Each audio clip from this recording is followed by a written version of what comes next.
everyone. Welcome, welcome.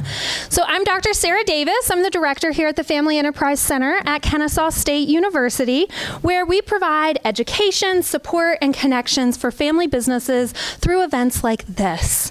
So thank you for coming out. And thank you for spending your evening with us, as well as a nice thank you to our sponsor, Beaumont Products, who has offered us this lovely space. So thank you, Beaumont. Beaumont is currently ran by Gen 2 and Gen 3. And like so many family businesses, they're often thinking about what does the future hold? And how does succession play into that future? Which makes Beaumont a great location for today's candid conversations on succession. So often when we talk about succession, we take the perspective of the current generation. So we determine, is the next generation, are they willing, are they able, and are they ready for leadership? But it can be easy to forget that the next generation is on their own journey, one with twists and turns, and those aren't bad things. Instead, they provide experience and they help to build character along the way. And so today we are going to hear from 3 members of the next generation and learn about their own succession experiences. So we have purposefully curated a panel of experts from various industries, as well as at different stages of their succession handoff. And my hope is that you will be able to connect with their stories and allow them to shape how you approach succession in your own family business. So first, we have Jason Penley with Mays Ward Dobbins Funeral Home. Put you here. So Jason and his brother are Gen 2 owners and operators of their business. They have successfully gone through succession and have been on their own for 5 years. Doing great. Next, we have Joseph Meadows with David Douglas Diamonds and Jewelry. Put you right here. Yeah. And you're welcome to take the bags out of the chair. Thank you. So Joseph is a 4th generation jeweler and has worked side by side with his father for over a decade. And then we have Grant Kennedy with Alpha and Omega Automotive.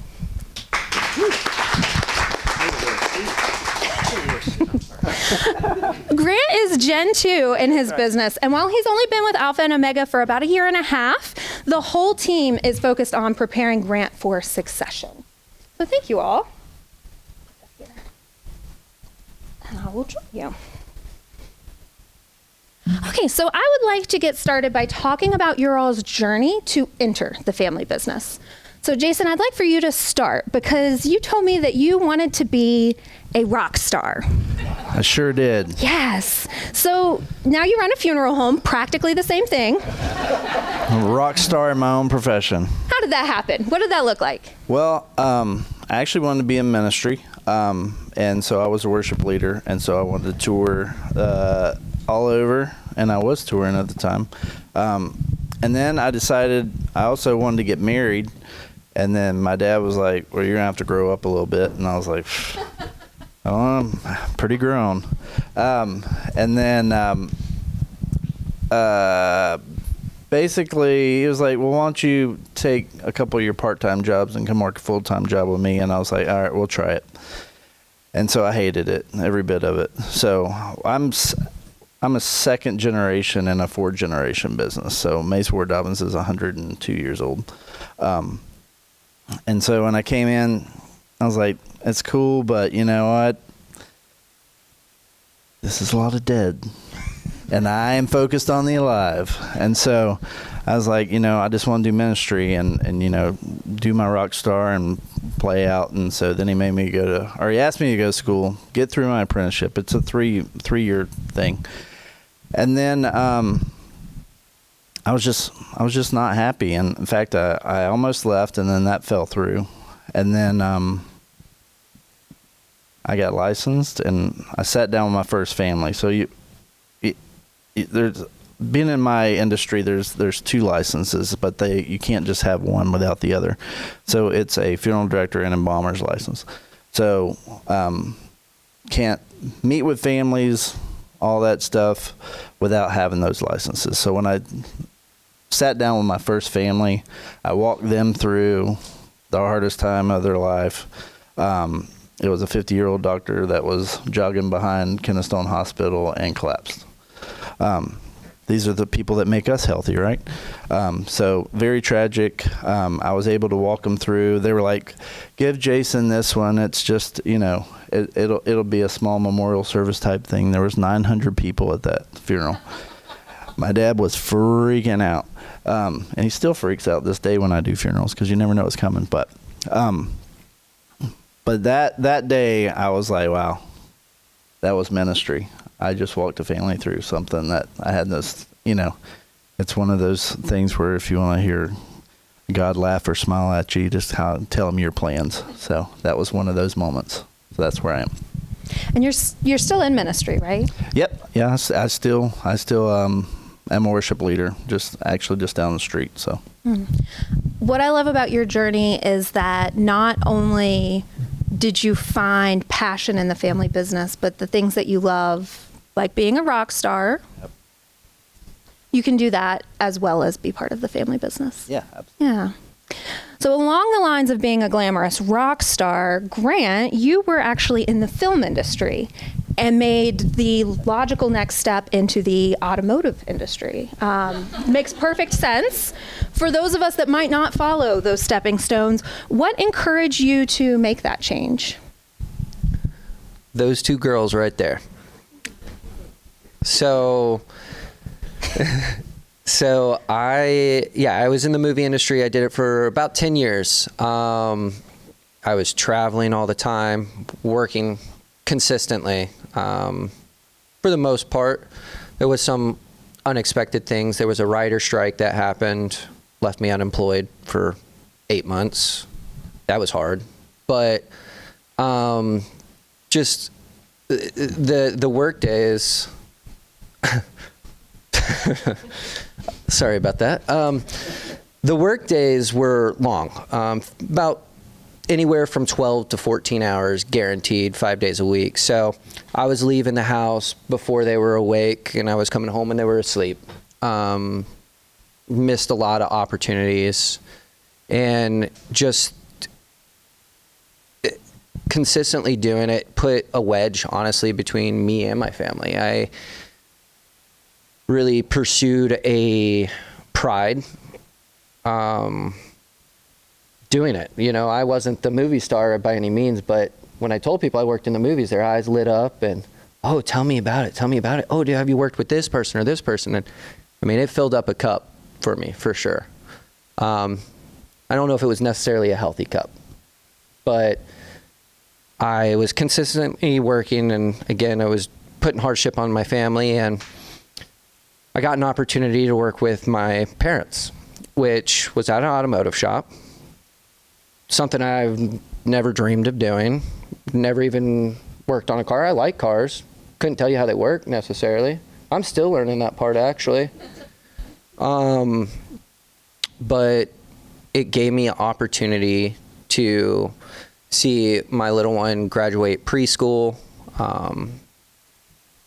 She's in kindergarten now, so every now and then I get to have the opportunity to go have lunch with her at school and do things like that, it's just opened up so much opportunity for me to spend time with my family.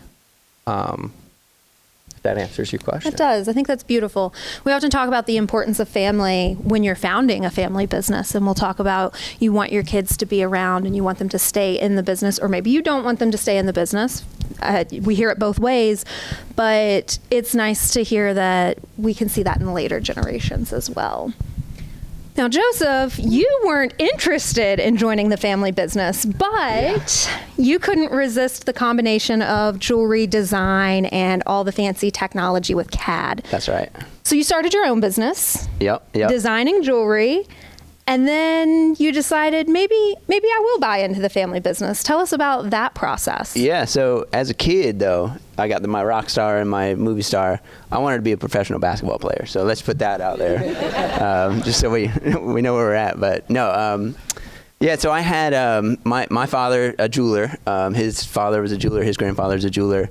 And so, thinking of a jeweler or a jewelry store owner, that's your impression of it, is you're a jeweler who works at a bench all day long. And that's just not something I wanted to do. It wasn't until that the computer design or the CAD technology came about in like 2006. So I was 15 when I started working in the CAD software, designing and engagement rings and wedding bands and things like that. And that's like really when I got excited about jewelry and jewelry design. And in 2010, I started a company, my father started a company for me and my friends we were like, now everyone has a 3D printer, but back in the day, there was like one 3D printer among friends, right? And so I had that 3D printer. People would send me their designs. I would print it and send it to them to be cast and made molds and stuff. And so we started a company for me to do that, to fund that. That's about the time that it was like 2008, tough year. A lot of y'all know. My father, out of necessity, was not paying sales tax for many years. And it finally caught up to us. And so they came in one day after Valentine's Day, locked the store down, and seized all of our cash out of the registers and tried to take all of the jewelry out of the showcases.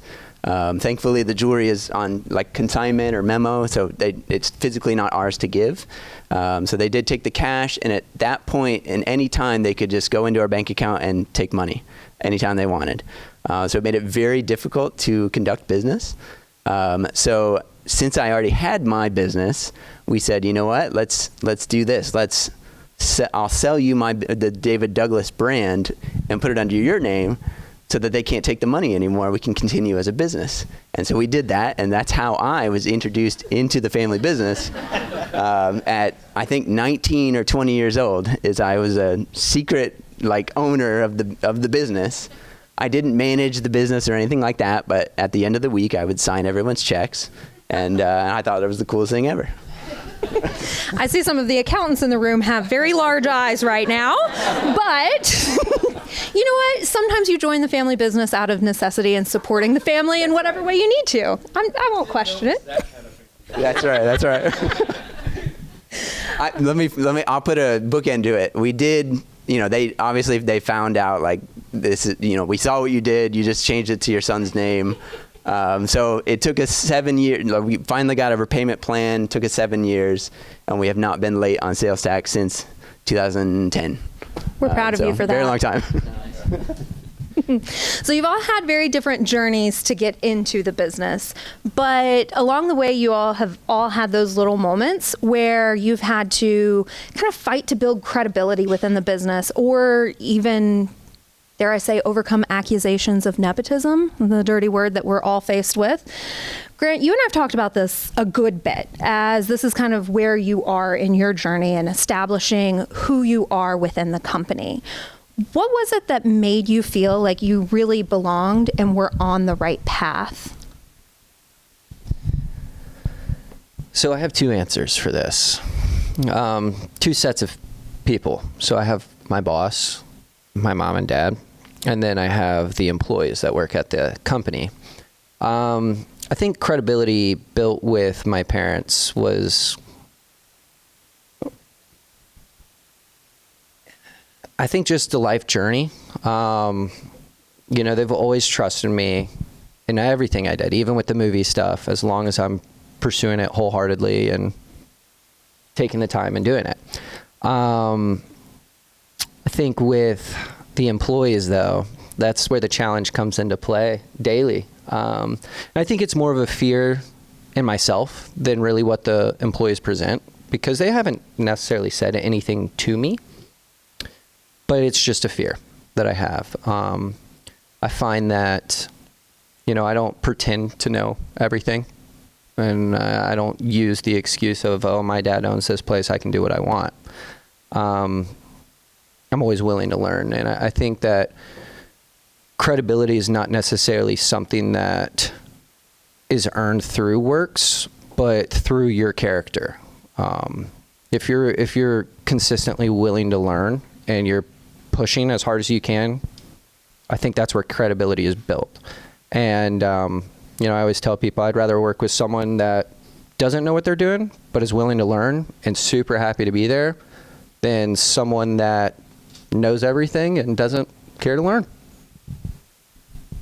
I like that you divided that into two groups that you're trying to kind of keep in mind. I think that's helpful, because your parents are always going to view you one way. I think you've got a really good relationship with yours from what I can see, but not everyone is as fortunate. But then you've got the employees, and not just what the employees think, but what you think they think, which is so much more dangerous. Right. Joseph, you've been in the business a bit longer. How has the passage of time really aided in your confidence, both in your role and with the employees? Yeah, so I kind of grew up as an employee in the business. So I started with the CAD or the computer designing, moving into like Photoshop and the marketing side, you know, at the time we had a manager who had been with us about 15 years. And so I could see there was not like tension, but it's not like I can just say, okay, I'm the manager now, or I'm the owner now. And, you know, you've been here 15 years. I'm a 19-year-old kid. Go ahead and I'll tell you what to do, you know? And so it wasn't until, you know, I think 8 years into like owning the business, that she'd been with us 15 years, and she said that she was moving to a different industry, not for any sort of like, you know, Joseph is coming up or anything. It was solely for her own personal growth. But that just allowed me to take the reins on being that owner or the manager now. So I filled, I'd say, one of her shoes. And at the time, that's when the majority of the employees that we have now were with us at that time. So, you know, we've kind of grown up together. So in our business specifically, I didn't come in and say, you know, like in your case, I didn't come in and like, oh, I'm the owner now. I've only been here a year. You're going to do what I say. It's like I grew up and I've been doing this since, you know, for 20 years. So I kind of earned my way into the position and the role that I'm in now. And a lot of the employees that we have now are hired by me. So they now not know, you know, they know me as the boss, or they know Doug, my father, as the owner. So it's made it an easier transition than like walking in and saying, you know, my dad owns this place, and so now I own it. Something about having been around for a little while. Yeah. That's helpful. Jason, you kind of took a little bit different of a path. You went against the grain a little, if you will, challenged the way that things had always been done. How did that impact others' perception of you? Obviously, you've been successful because you have gone through succession and you've been in charge of the business for 5 years, but did that ruffle any feathers in the beginning, and did it get easier with time? So most of our employees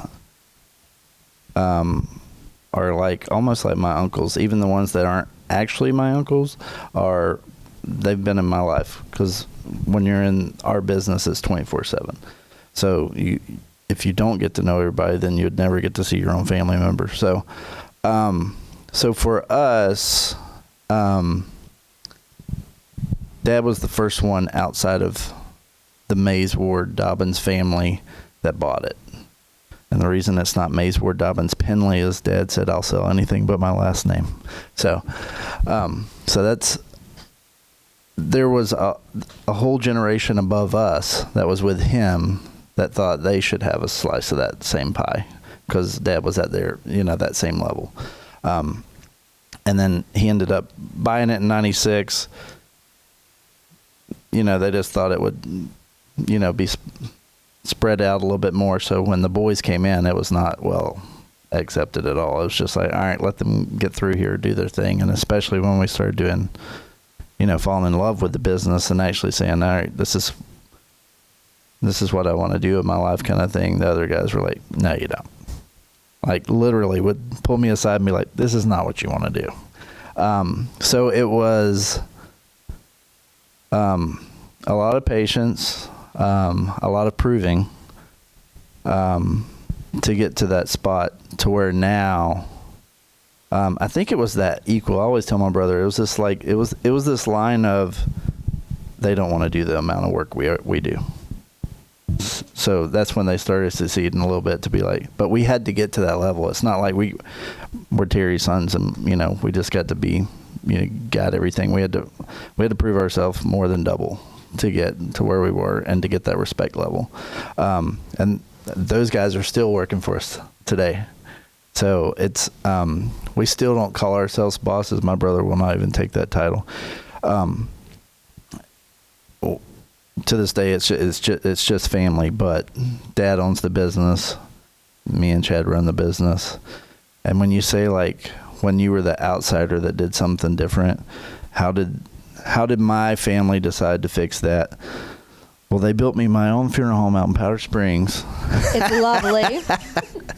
We decided, like, it was better. Me and my brother are so different that it just worked out. Dad's dream was to always build his own place, so it's always just worked out. So my brother runs our Marietta location. I run our Powder Springs location, and we run them, I wouldn't say outside of the Maze Ward window. We don't run it crazy, but our ways are definitely different. We're two different people, so we were blessed in that aspect to be able to do that. I feel like there's the theme of a lot of proving yourself and figuring out who you are, not only for yourself and for your parents, but also for the employees. I'd like to talk a little bit about the succession process. And so we can kind of see with you all up here that there's definitely a process that's going on, and it takes years and many, many stages. And so when we talk about succession, we often talk about 3 very distinct stages. And so you've got setting the ground rules. So this is what it's going to look like.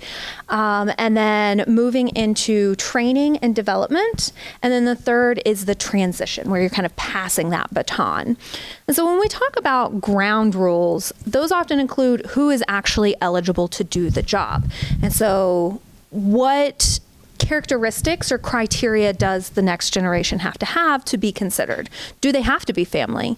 Do they have to be your child, or can they be a cousin? Could they be a niece or nephew? What does that look like? Or what kind of education do they have to have? Do they have to have a certain certification? I think that's what you called it. Do you have to have a certain degree level? Does it have to be in a specific field? Do you have to have experience outside of the industry? What about just outside of the family business? And so laying these ground rules is so important because it lets people know what they need to do as they prepare on their journey to eventually enter the family business. Jason, I know that your children are the closest to considering entering the business. Have you and your brother discussed ground rules for what that next generation would need to do to be considered? So we didn't want to come into this business. Our dad told us we're not coming in this business. And later in life, you find out that it's because it's a calling. It's not, you just decide to do that.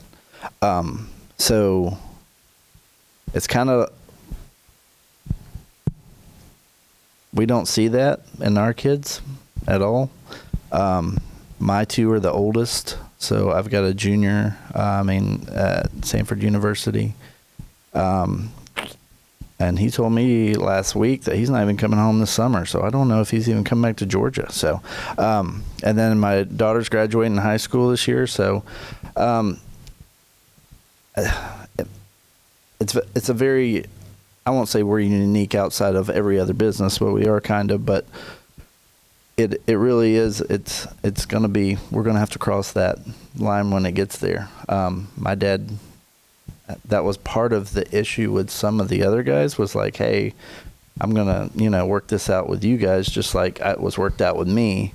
So when we came into the business with him not thinking we were, and then us coming in, that challenge that my dad faced was like, uh-oh, it's like my boys, obviously this is something great I could hand down to my boys, but he basically put it on the table and said, you're going to have to prove it. So that lineage of how he got there versus how we got there with him, that's been passed down more than once. So that is kind of how it's just a common knowledge between me and my brother is, that's how it's going to have to be, So having that calling is far more important Yep. than being a family Yep. member. I think Yeah, that's and interesting. my 20-year-old, he's worked the last 2 summers there, and so he does enjoy it. And there's what he's going into. He wants to be a counselor. So 50% of my job is counseling. 90% of my job's listening. So he would be great at it, but it's going to have to be a him thing. It's not a me thing, because it's a lot of hours and a lot of dedication to do this. So definitely a call. Joseph and Grant, I know you're a little further off, but have you given any consideration to ground rules? So there's in my family, I'm one of 5 kids. Thankfully, no one else is fighting for nobody else. None of my siblings want the business, except for my sister. She does work there, and when she wasn't, she was forced to work there out of necessity, and so at the time she was doing sales, and that's just not her thing at all. So now that we've got her plugged into where she wants to be within the business, she does very much enjoy it. So David Douglas, the brand, it's 2 brothers, David and Doug.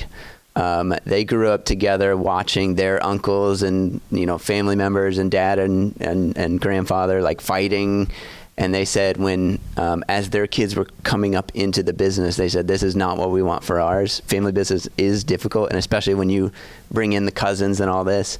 So I don't remember the year, but they did separate the business. So David Douglas stayed in Doug's name, and then his brother Dave has a different jewelry store nearby. And so that's kind of how they did it. It's similar to the 2 different stores, or 2 stores, but 2 different locations. But yeah, and so my son is 13 months old. I don't see myself pushing anything on him, but and I would say unless it's out of necessity, it's going to be like a calling thing, or because you want to do this. So it's so far away from me, though. It's hard to wrap my mind around it.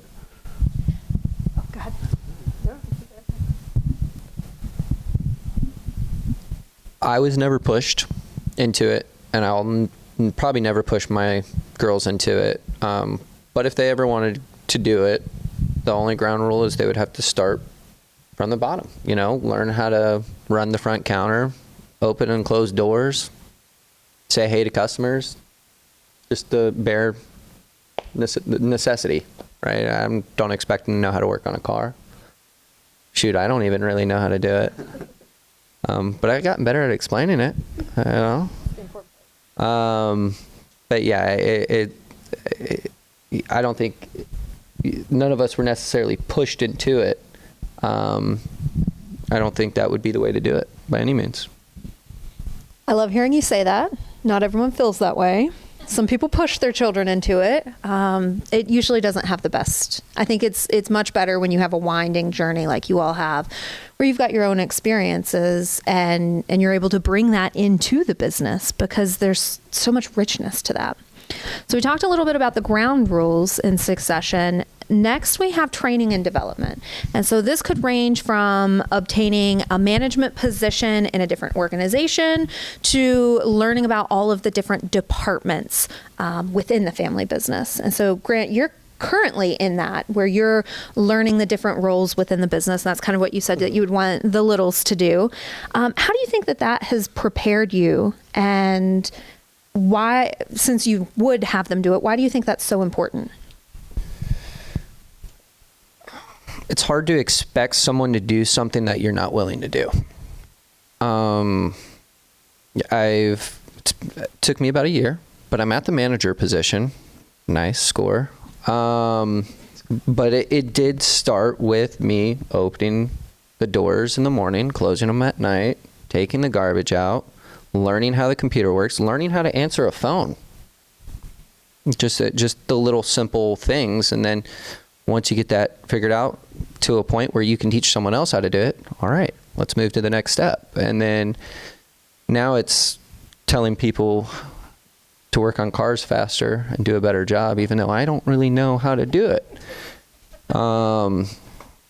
But that's coming with its own challenges, and a bunch of old guys in the back, trying to teach them new tricks. It's always a fun experience. Do you think you need to go back there and work with them? Learn how to fix the cars? No. Okay. No. Oh, Joseph and Jason, what about your training and development? What did that look like? So it's ongoing all the time. But I do, just recently we did hire a company to teach training to me personally. So I did, we were lacking a sales manager. And so we hired a company to come in, assess the sales staff, see what, if there was a sales manager in the store or if we need to hire that. And they said, Joseph, I think you would make a great sales manager. And us as a company can teach you how to do that. So I did take on that role in it, but it's not something that, I'm a very, very good employee. But to take on that ownership or manager, I have to be pushed into that a little bit more. So it did take consulting and that management group to help me with that. But you do, I think these gentlemen are both saying the same thing. You do have to work harder as a member of the family. You have to work harder than anyone else there so that everyone else sees that. At least I feel that, and it sounds like they're saying the same things. So it's not, you're not coming in in a family business and just skirting by. You do have to put in the work for sure.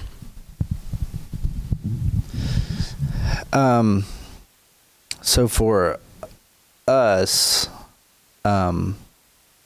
we try to, the one thing that has helped us overcome the hump of the disgruntlement, I guess is the best way of putting it, is make them a part. So the directors that have been there, I've been there 25 years, but we got directors been there anywhere from 35 to 50 years. So that's who I'm contesting with, but that have been in the same place. This isn't someone who's went from funeral home to funeral home. This is our employees from when they got their license and started. We've just been very blessed to keep those same folks. But if we're looking to hire someone, they actually meet with one or two of our directors before they even get to us.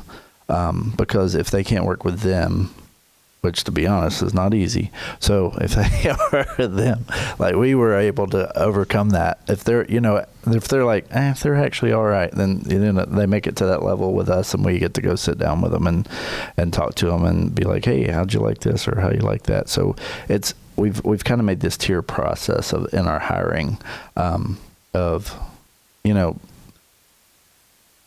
we know that all of our personalities don't actually click, but it's not because we aren't all supposed to have the same personality. So my generation actually talks about this kind of stuff, which their generation did not. And so being able to just bring it up very small in conversation, being like, well, you're actually this personality, so I can totally understand why you're that. You don't understand nothing. Okay. But then you talk, you let them have it, and then it's all of a sudden it's their idea. It's your personality is a little different. Yeah, it is. And so this psychology and so I love the psyche part of it. And that's, we find out, and when we hire new folks or we just bring on apprentices, we don't, they have to sign up under a license. So if it's for the embalmer, they have to pick, my brother. If it's for a funeral director, they'll pick me, because there's people that we've learned in our years that with that 2-part license, that they may be an embalmer that can funeral direct, or they may be a funeral director that can embalm. And so you find out what your personality is better at. I'm definitely the funeral director that can embalm. I'm the one that can sit down, I'm ready for the 5 stages of grief. Let's figure out which one I'm about to enter in when I'm talking to a family. They may be yelling and screaming, and they're just like, how do you get through that? I was like, they won't be yelling and screaming tomorrow. It'll be totally different tomorrow. And it's just years of experience of being able to see that, and being able to, we take our apprentices and we say, we want you to now go work with this person. Now go work with this director.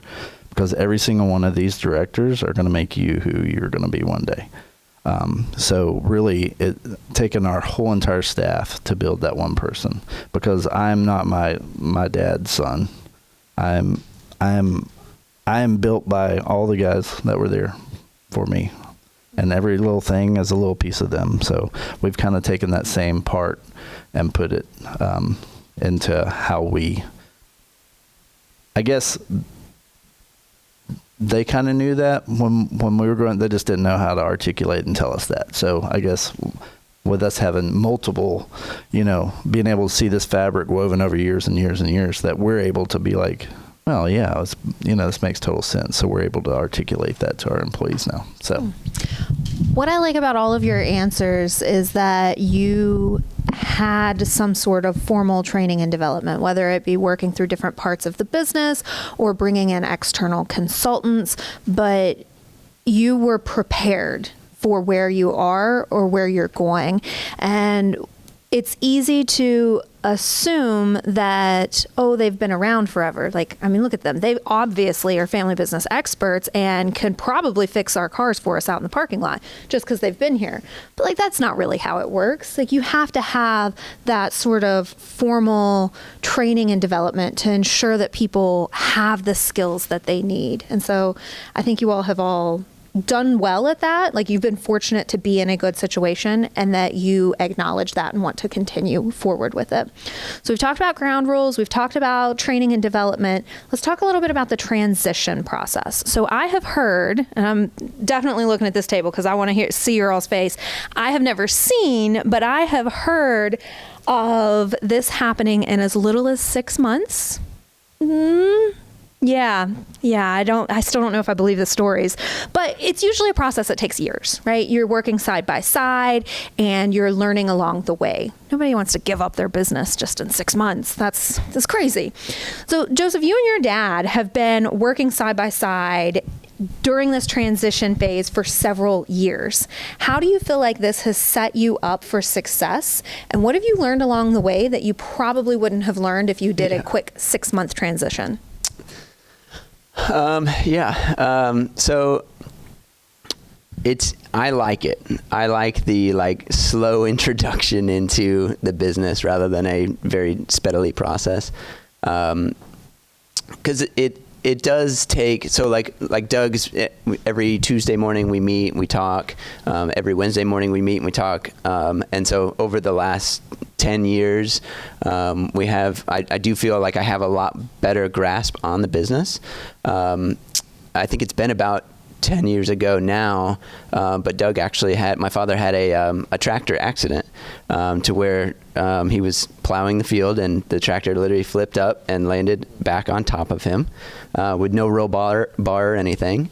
And so that was that would have been our fast transition, but it was a very clear wake-up call, let's get this thing figured out and what's going to happen and what's going on. And so that if, God forbid, anything were to happen, the business would sustain and continue as normal. And so Doug, my father's still with us, like I said, but I don't know, we do have we have our own lanes at the store. So Doug is kind of the big picture guy, kind of steering the ship, and I'm the day-to-day manager style, right? So there's no, he's a very generous, if I say, Doug, I think we should go in this direction, he would say, I think so too, let's do that. Or if I didn't know what to do, I could turn to him. So I do enjoy that. It's kind of a safety net, honestly. But it is very helpful for me personally. Grant, Jason, anything you want to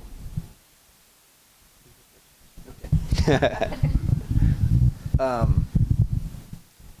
Remind me again, what's the transition part?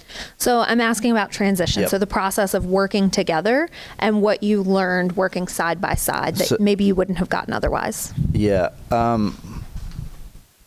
So my transition was almost the same way. It's been 5 years, and in 5 years, this is what it took for my dad to step down, was hip surgery, quadruple bypass, second hip surgery, 8 stents, and then a stroke.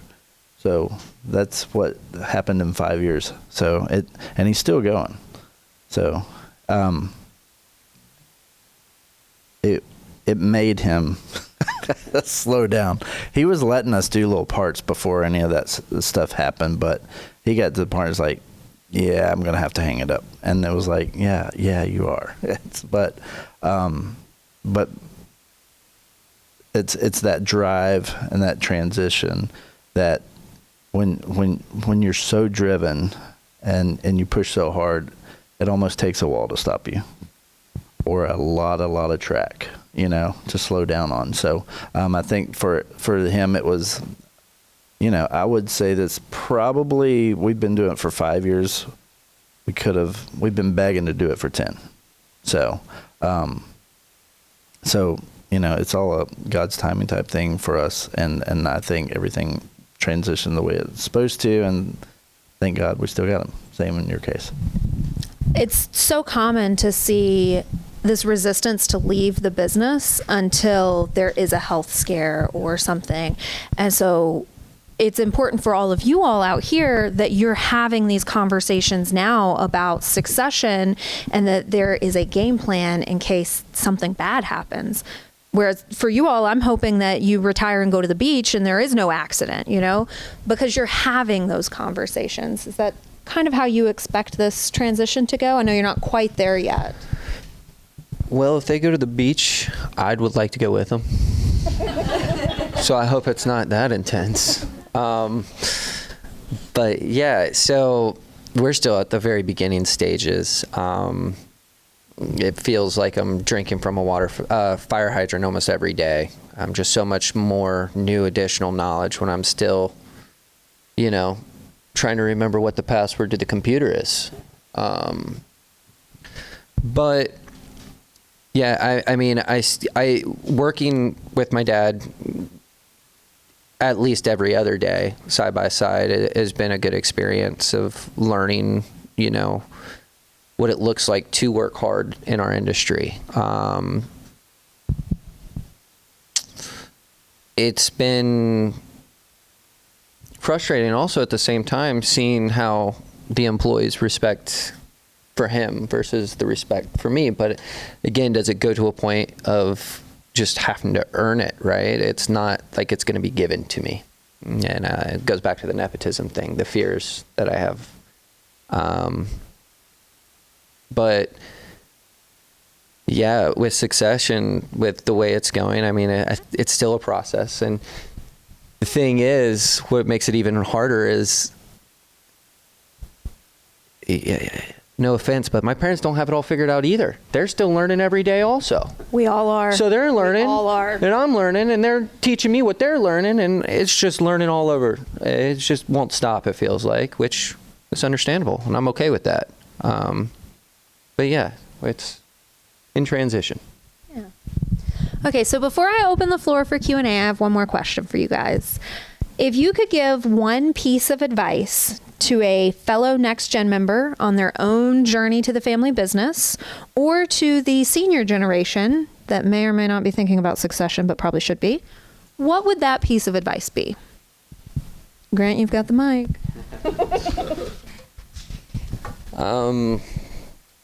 I say this a lot to the people at work because, working on people's cars can change their day. For the good or for the bad, hopefully for the good. But I like to say that you can't necessarily change the world, but you can change someone's world. And strive to do that with everybody you come in contact with.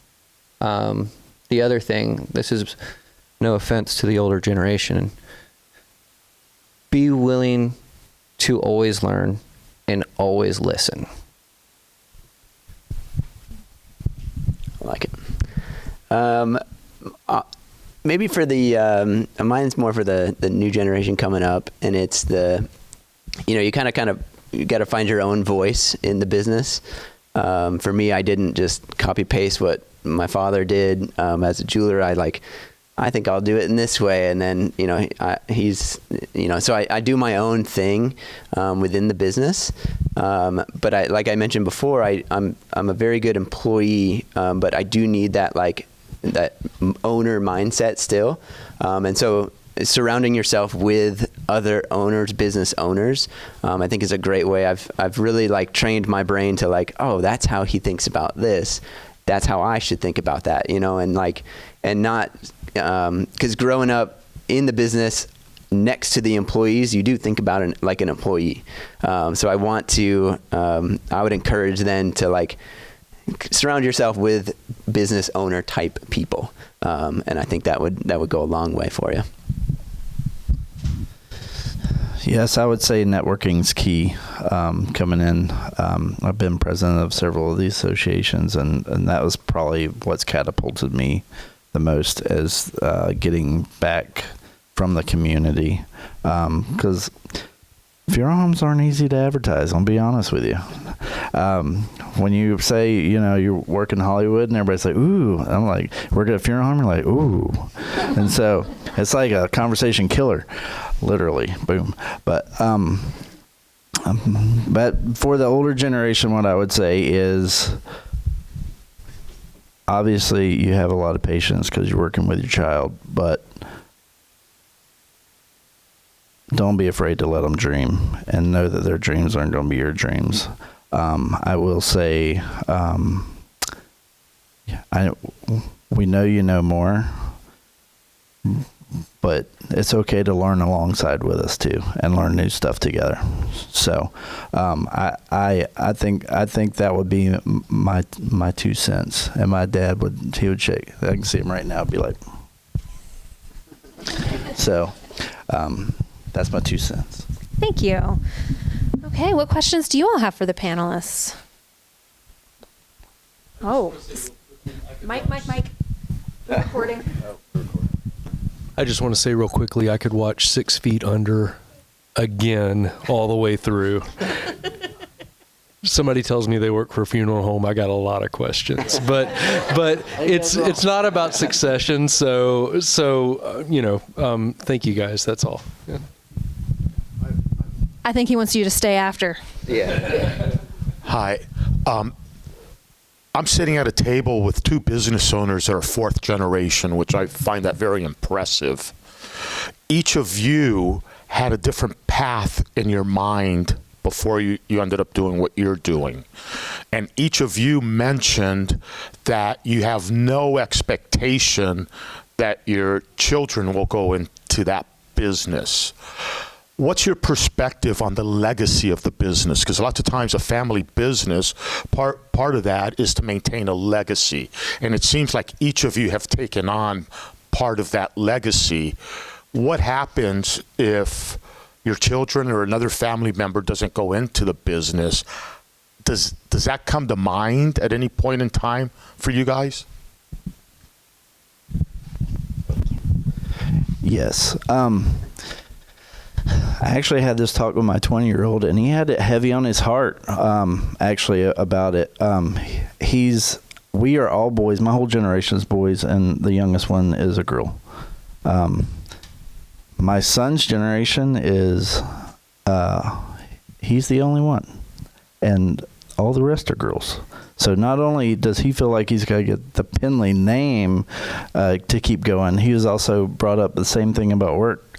And I was like, I pray it keeps going forever, but it was here before we got here. We're lucky that we didn't start this business, so it's not our business. We were lucky enough to buy into it and pass it down at least one generation to our family.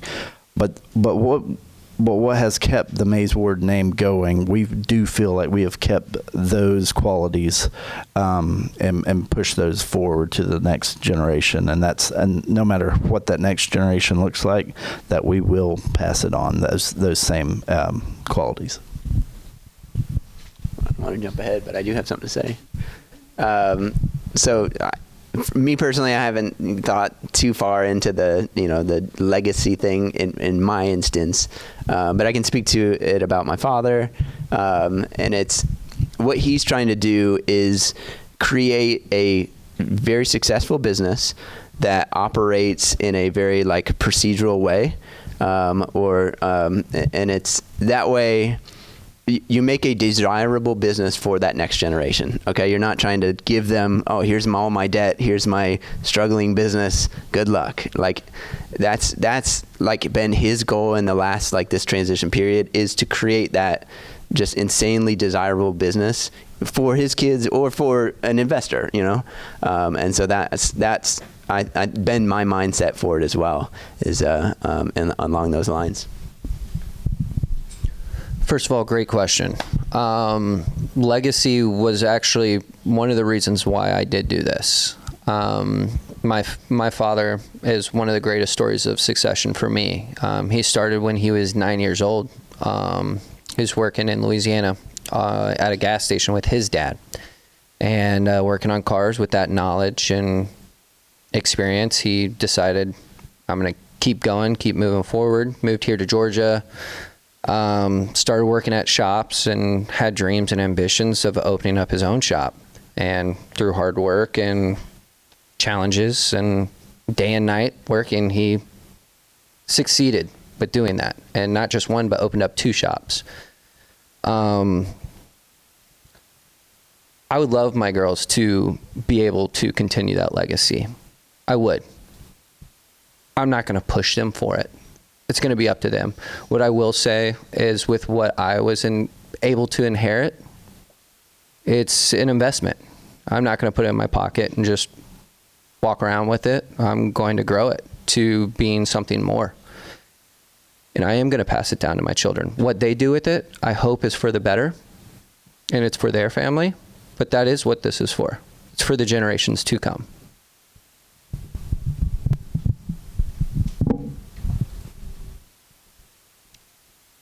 Other questions? See some slight movements. Here we go.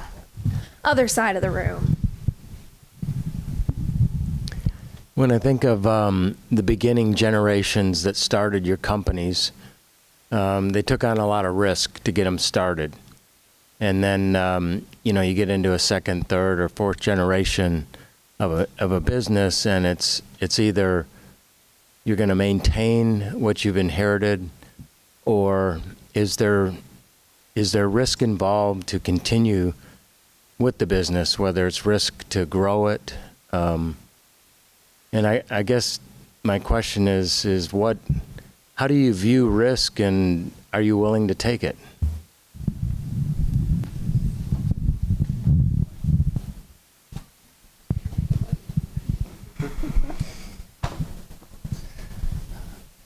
Absolutely, there's risk.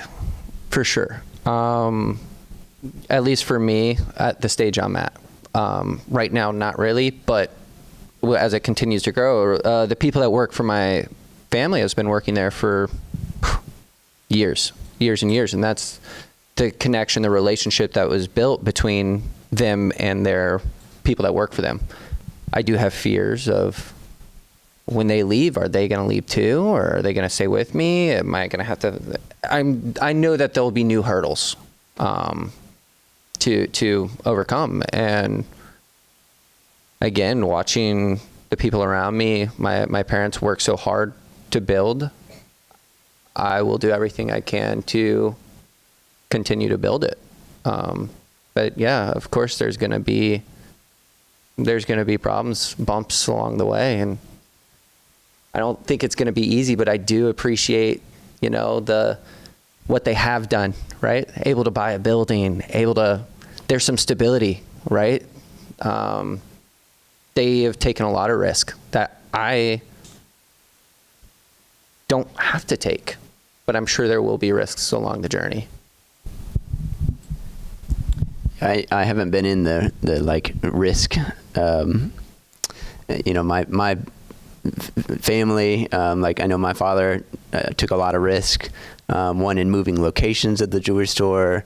One moving from the family business started in Detroit, and he took him and his wife and moved to Marietta, Georgia, to start his company, which is an incredible risk that I will not have to take on, more than likely. And so I am thankful for the risk that they did take. I have not been in those positions yet. I don't know how I would handle them currently at this stage. It's like I said, I still feel I have a safety net of my father being there, and so when it's solely Joseph taking the reins, I think it'll be a different burden on me, or different heaviness to it, that I'll really assess a lot more closely, those risks. And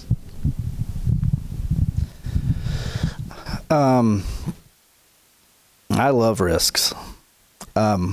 My dad was an amazing risk taker. I didn't see him that much actually growing up, but he was always home for dinner. But he was come home in his suit, change clothes, have dinner with us, and then he was out to lay carpet or put up blinds, or he had an interior business that he and my mom did as well. So I watched my dad take all those risks, and that's why the two different locations has worked so great for us, because I am the risk taker. My brother's like, hey, we got this, we got to maintain it. I'm like, but look what else we can do. And he's like, no, bro. And so I've actually started and sold 2 businesses in my 25 years. So I just got the entrepreneurial heart. I had to get off TikTok because I was blowing up at some point, just doing cooking videos. And I was like, we got to build this big kitchen in the backyard. And then they were like, all right, you got to stop. And so luckily I've had good family to cut me back too. So it's just like, I love the risk, because the answer is always no if you don't risk.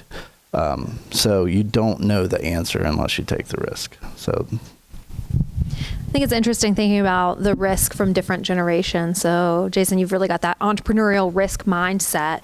But as a family business, you can't stop making gambles on your business, because everything changes. And if you're not changing, you're going to go under. So, Sure. What role do you think that family businesses have played in shaping the community in the past and now and in the future?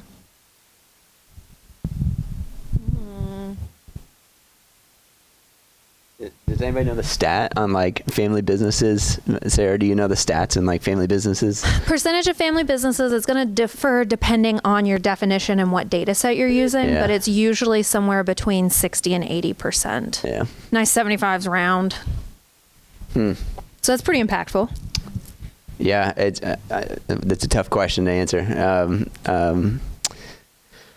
I you know, when you think the mom and pop store, that's like my definition of a family business from back in the day. And it is really cool to see, like family business, like the Beaumont Products is a family business, and they're an incredibly successful business. And that's what I want to aspire to think of when I think of family businesses, as opposed to like, oh, you're a family business. Oh yeah, I've got a pawn store, you know, a pawn shop in the downtown or something like that. So I think it's my perspective of family business has changed.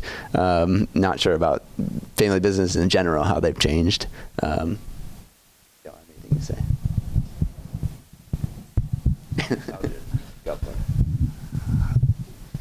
I have to think that no matter how big any business is, it had to start at some small business. Somebody had to have the idea. Somebody had to have the risk. Somebody took the risk, whether it be 1 people or whether it be 10 people. And then you got the triad of building on top of that, of the risk takers getting together and taking risks together. So I would think it's, as far as family individuals starting the business, I think it's monumental, because I just think that's where it all starts. I'm sorry. I mean, I think Jason did a very good job. I mean, what he's saying with even the big businesses, it started as a little business, right?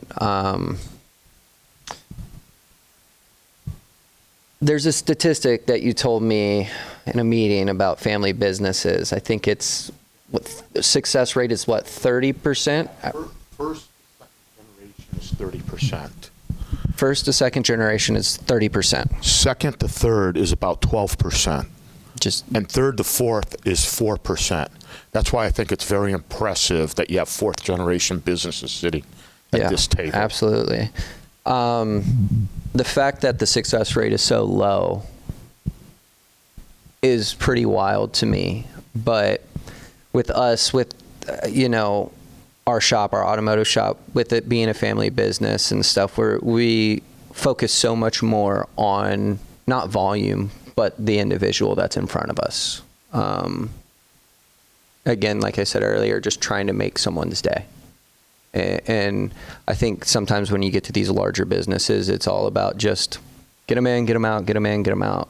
We just have to make money. We have to make money, which we do have to make money. We still have to do that part. We have to keep the lights on and stuff. But I think with just being part of the family business, the respect that you have for your family grows substantially, and it just helps you understand your customers better. All right, any other questions?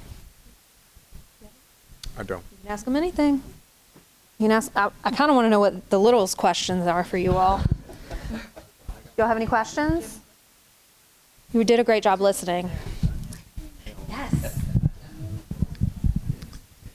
Okay, do you see yourself as a steward of what was built or as a builder of something new? Ooh. That's a fun question.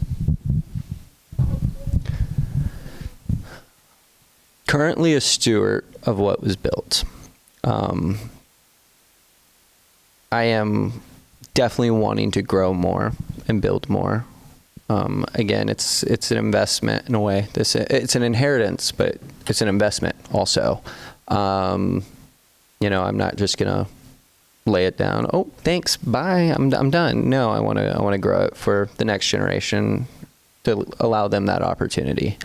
And it's cool is because a lot of the things that I learned in my previous jobs, I'm able to take to this job, just how to communicate with people. And it's fun because I get to talk to them and they're actually, oh, wow, that's a good idea. And I'm like, oh, my parents just said I had a good idea, huh? Huh? Write it down. So in the jewelry industry, it's changed a lot since my family was doing it in Detroit. But so the business itself is changing and technology and growing and developing. But I do think that same, the standards that we hold ourselves to, and then the store, our kind of our motto or our reason for being, it's to honor and bless all who God bring through the door. And so that stayed constant the whole time.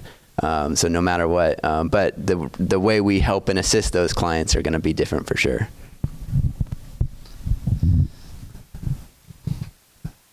I was just thinking back to my 25 years in the business. I would have answered that question 3 different ways. Now I would say, because I love what I do and I have a mission of what I'm going after, that all the other stuff of where it's going to go next, of the money it makes, those are just fruits of going after the mission. So for me, I'm definitely a steward of where I came from, but my hope is that the business that I leave my handprint on stewards the next generations. Even if it's not our legacy, even if it inspires others in the industry to take theirs to that next level.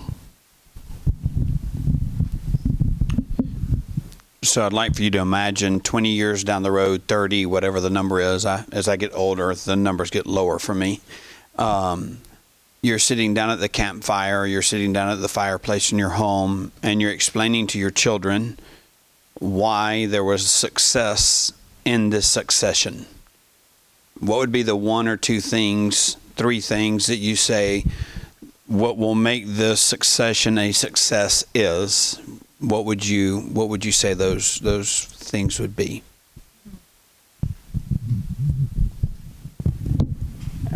So my dad's very willing to give up. So it's, he's built the business from ground up here in Marietta. But it does take a very soft, gentle man to say, "Oh yes, it's yours now. You do what you want with it," as opposed to it I don't know. He's not like holding on to it still, and I think that's going to be a big thing for me too. Is to like if my kids in that 30 years are saying, "Dad, when are you going to let us take over the business?" And that'll be how did your dad give it to you? And it's a willingness to give it up, and to let the next generation do what they want with the business.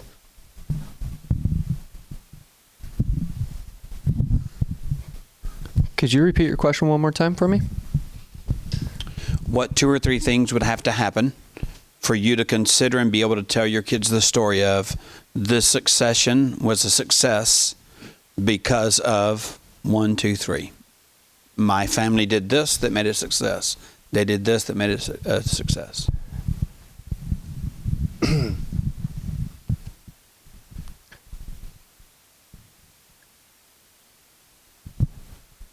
I would say it's really, for me, it's a hard question. My priorities in life are my family and spreading the gospel. Those are my priorities. That's what success is for me. If my family is healthy and I'm able to provide for them, that's where I find my success. So I don't know exactly how I'd be able to answer that question in a business aspect, but I grew up never worried that my lights were going to get turned off or I wasn't going to have food on my table. And I want to make sure my kids never experience that. They get to have the same life, if not better than what I had.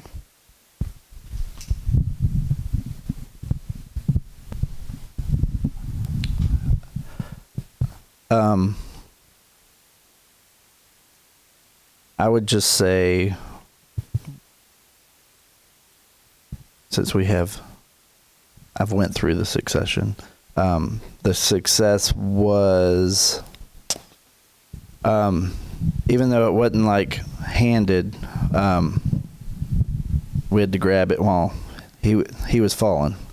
The job was not to crash it on the way, to grab it and lift it back up. So there was that success of being able to be like, because it was kind of like I was in the situation where the tightrope was snipped, and it was either spread your wings or don't spread your wings. You're fine real quick getting kicked out of the nest if you're going to fly or not. So the success was, so far we're flying, 5 years into it. So,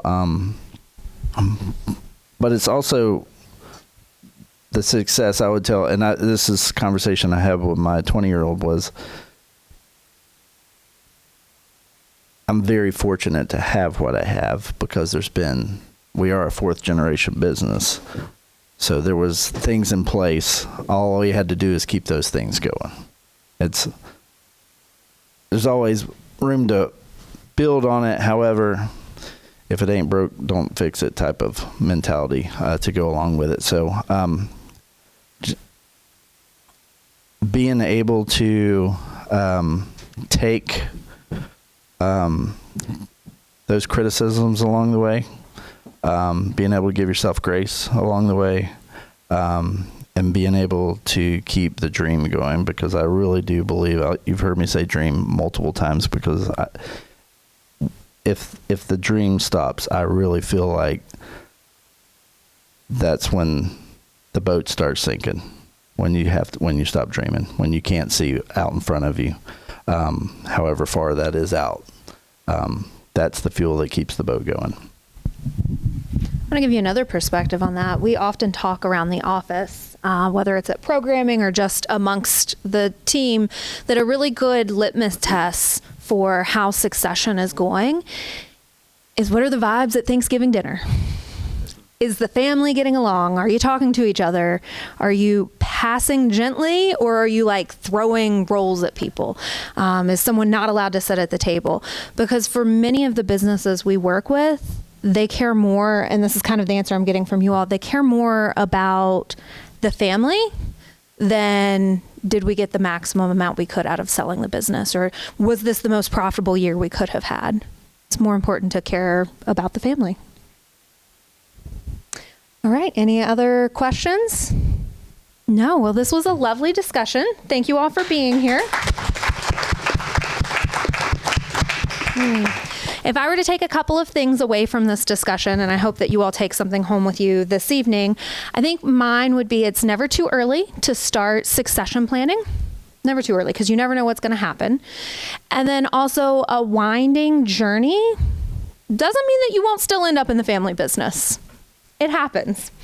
So I want to thank you all again. You all were incredible.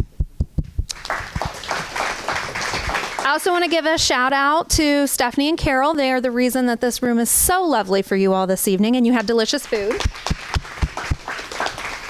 And I'd like to thank each of you for taking time out of your evening. We know that family business leaders don't love spending their evenings with us, so we only do these a couple times a year.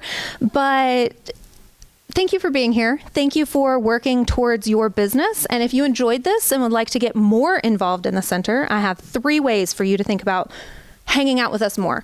Number 1, join our newsletter. We send it out monthly, and the one that is going out tomorrow has a lovely article on holding family meetings just in time for before Thanksgiving, but it also pairs nicely with our discussion on succession.